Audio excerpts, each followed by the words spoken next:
આજે સંસદ ભવનની અંદર ભારતીય જનતા પાર્ટીના સૌ ચૂંટાયેલા સાંસદો એસસી અને એસટી વર્ગના સૌ દેશના યશસ્વી વડાપ્રધાન શ્રી નરેન્દ્ર મોદી સાહેબને આજે રૂબરૂ મળ્યા હતા. લેખિત સ્વરૂપે એક પત્ર પણ દેશના વડાપ્રધાન શ્રી નરેન્દ્ર મોદી સાહેબને આજે આપવામાં આવ્યો હતો અને થોડા સમય પહેલાં સુપ્રીમ કોર્ટની એક જજ સાહેબની પેનલે જે પોતાની રાય અને વિચાર એસસી એસટીના અનામત બાબતે, ક્રિમિનલ બાબતે જે રજૂ કર્યો હતો,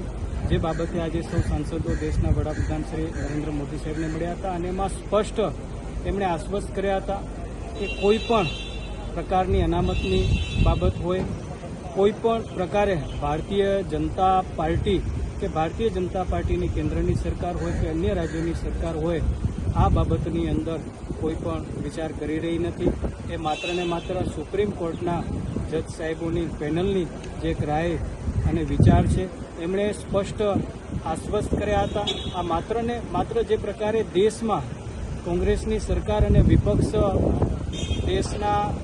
એસસી અને એસટી વર્ગના લોકોને જે ગુમરાહ કરી રહી છે, અનામત દૂર કરવા માટેની જે અફવા ફેલાવી રહી છે, એ વાતનું પણ આજે ખંડન કર્યું હતું અને સૌ સાંસદોએ સાથે મળી કરીને આજે દેશના વડાપ્રધાન શ્રી નરેન્દ્ર મોદી સાહેબને રજૂઆત પણ કરી હતી.